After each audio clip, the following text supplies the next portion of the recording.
Boys, हम लोग आज फिर साइंस के chapter conservation of plant and animal को हम कंटिन्यू कर रहे हैं। इसमें पहला जो पॉइंट है आज डिस्कस करेंगे रेड डेटा बुक का। इसको स्टार्ट करने से पहले मैं आपसे फिर एक बार रिक्वेस्ट कर रहा हूँ कि कृपया मेरे चैनल को सब्सक्राइब करें, लाइक करें, शेयर करें, ताकि सभी बच्चों को जो खुद से घर पे तैयारी करते हैं या फिर कहीं और भी हेल्प करते हैं, तो इसकी सहायता से आप एक्स्ट्रा टाइम में आप अपने चैप्टर को को अच्छी तरह समझ सकते हैं और अपना ज्ञानवर्धन कर सकते हैं। तो मैं स्टार्ट करता हूँ। अब रेड डेटा बुक क्या होता है? गवर्नमेंट ने एक इस टाइप से जो डेटा को कलेक्ट करके उसको संरक्षित करने का प्रयास किया है, यही रेड डेटा बुक है। तो red data book is the source book which keeps a record of all intelligent animal and plants. Red data book is maintained internationally by an organization. India also maintained red data book for plant and animal found in India.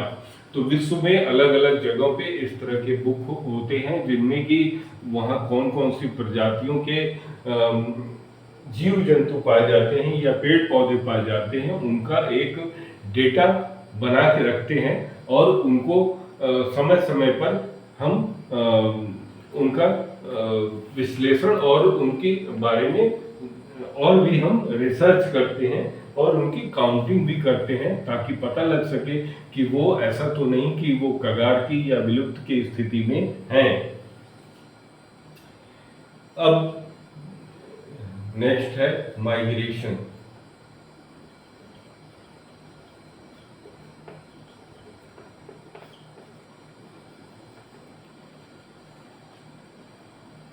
Migration क्या है? Migration मतलब हमने यहाँ पे पढ़ा हुआ घुमंतु, मतलब ये एक जगह से दूसरे जगह पे जाते रहते हैं, मतलब एटमॉस्फेयर के हिसाब से ये अपना घर बदलते रहते हैं।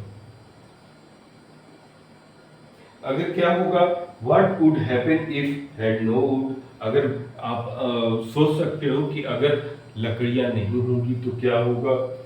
Is there any alternative available of food? क्या वो लकड़ी का अल्टरनेटिव हो सकता है?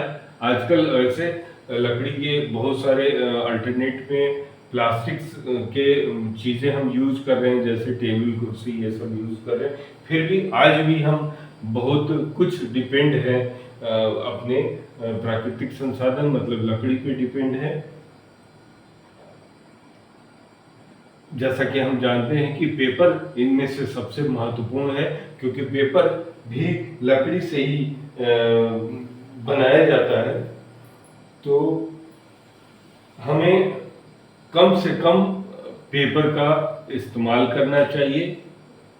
हो सके तो पेपर को दोनों साइड का पे यूज करें, लिखें, ताकि हम पेपर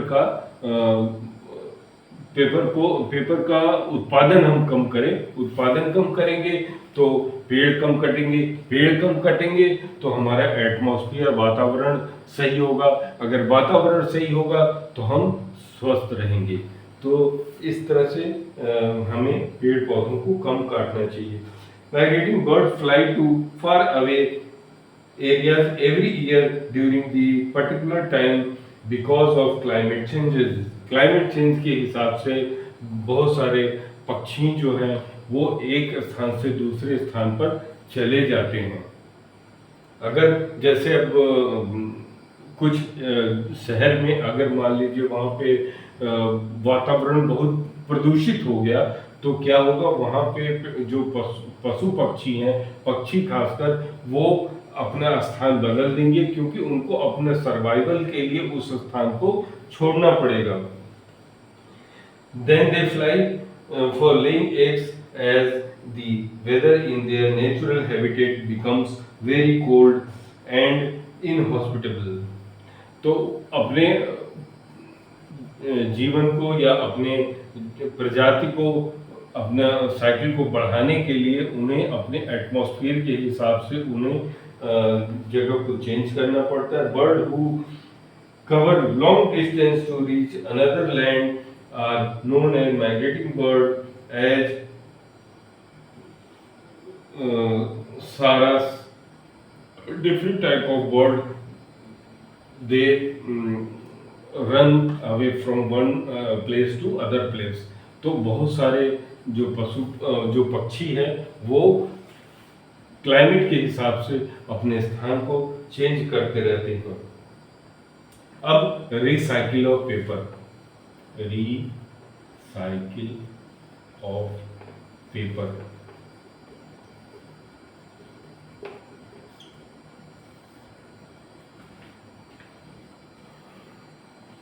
जैसे grown to tree to make 1 ton paper, that is takes 17 full ground tree to make 1 ton paper। 1 ton paper बनाने के लिए हमें 17 बड़े पेड़ों को काटना पड़ेगा, तब उनसे हम अपनी जरूरत के 1 टन पेपर को बना पाएंगे। Therefore we should save paper, इसलिए हमें अपने पेपर को बचाना चाहिए, कम से कम इस्तेमाल करना चाहिए। In each student save at least 1 sheet of paper in a day. अगर हम रोज कम से कम 1 पेपर का भी बचत करें तो हम we should save rescue, we can save many trees in a year. अगर हम 1 पेपर रोज बचत करें तो हम साल में बहुत सारे पेड़ों को बचा सकते हैं, कटने से बचा सकते हैं। We should save, reuse paper and recycle it. हमें उसको फिर से यूज करना चाहिए या फिर उसको रिसाइकिल करके यूज करना चाहिए। By this we not only save trees but also energy and water needed for manufacturing paper.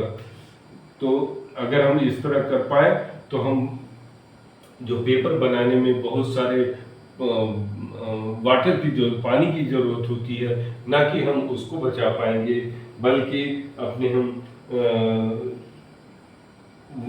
जलवायु को भी अच्छा बना पाएंगे। The amount of harmful chemical used in paper making will be also reduced।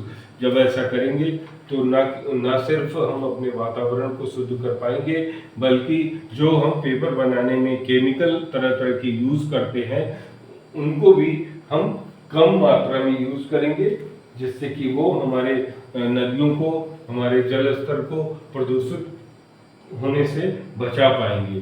अब फिर नेक्स्ट एक टॉपिक है रिफॉरेस्टेशन।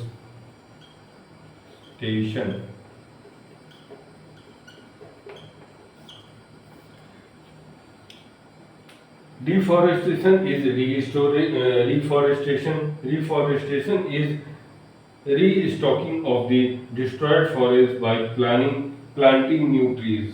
अगर हम कटाई को कम करें और फिर से पेड़ पौधे लगाएं तो हम इनमें आपस में संतुलन बिठा सकते हैं। The planted trees should generally be in the same species which are found in the forest। We should plant at least as many tree as we cut।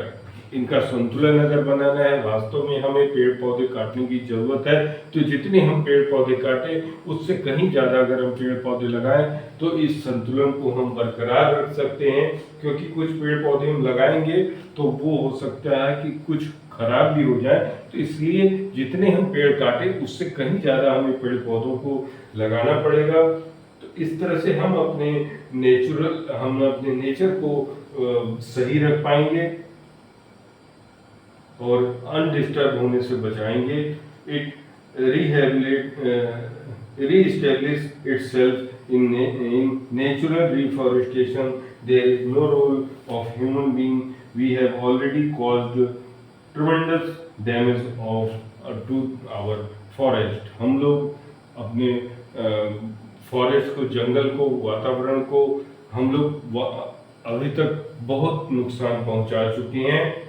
retain our green wealth for future generation. Plantation of more trees is only option.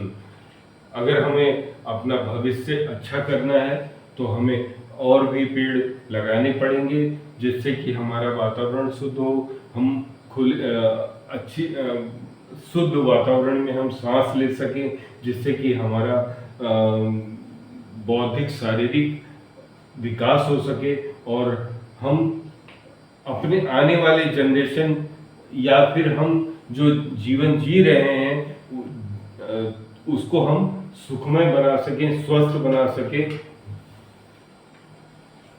तो इन सब activity से हम अपने जीवन स्तर को और भी अच्छा कर सकते हैं। तो हमने आज के टॉपिक में मेन कीवर्ड जो इस्तेमाल किए वो डाइवर्सिटी यूज किया, मतलब जैव विविधता, बायोस्फीयर रिजर्व, जीवमंडल, डिफॉरेस्टेशन मतलब कटाई, डिजर्टिफिकेशन मतलब मरुस्थलीकरण, इकोसिस्टम मतलब वातावरण, इनोग्रेंट मीन्स लुप्तप्राय स्पीसीज प्रजाति, इंडेमिक स्पीसीज मतलब विशेष भौगोलिक परिस्थिति में वो चीज पाया गया, एक्सटिंक्ट विलुप्त हो गया, फ्यूना प्राणी समूह हो गया, फ्लोरा वनस्पति हो गया, माइग्रेटरी बर्ड घुमंतु हो गया, नेशनल पार्क जहाँ पे जीव जंतु का संरक्षण किया जाए वो नेशनल पार्क हो गया, रिफॉरेस्टेशन फिर से हम पेड़ पौधों को लगाएंगे तो वो रिफॉरेस्टेशन हो गया, सेंचुरी जहाँ पे अभ्यारण्य जहाँ पे जीव जंतु रहते हैं और हम उन जीव जंतुओं को पालते हैं ताकि वो उनकी संख्या बढ़ सके। तो बॉयज आज हम लोग ने कोशिश किया कि इस चैप्टर को conservation of plant and animals को अच्छे से समझ सकें। जैसे जैसे हम क्योंकि प्लांट और एनिमल या हम क्या है, हम भी एक जीव है जो जानवरों से अपनी बुद्धि के विकास की वजह से हम इन चीजों में संतुलन बनाए रख सकते हैं और अपने नेचर को और भी अच्छा बना सकते हैं। तो हम कोशिश करेंगे, आज से हम प्रण लेंगे कि जब भी हम कोई पेड़ काटें तो हमें दूसरा पेड़ लगाना है। पहले तो हम कोशिश करें कि पेड़ को ना काटें, लेकिन बहुत ही आवश्यकता हो तो पेड़ को काटें और उसके बदले में हम दूसरा पेड़ लगाएं। बहुत सारे पेड़ आपने देखा होगा कि रास्ते में पेड़ लगे होते हैं, सरकार भी लगाती है, जैसे नीम के पेड़ हो गए, जामुन के पेड़ हो गए। इस टाइप के पेड़ जो होते हैं वो कार्बन डाइऑक्साइड को ऑब्जर्व करते हैं, जो धूल वगैरह चलते हैं या वातावरण में प्रदूषण होता है उनको एब्जॉर्ब करके और ये ऑक्सीजन का फॉर्मेशन करते हैं, मतलब ऑक्सीजन देते हैं, जिससे कि हमारा वातावरण शुद्ध हो सके।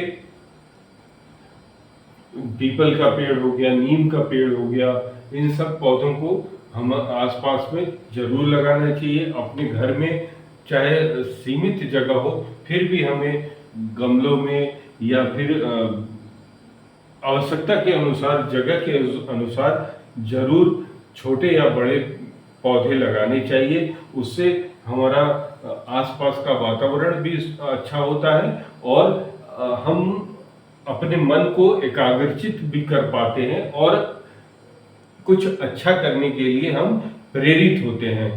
तो थैंक यू बॉयज, आप मेरे चैनल को सब्सक्राइब करें, शेयर करें, लाइक करें। Thank you.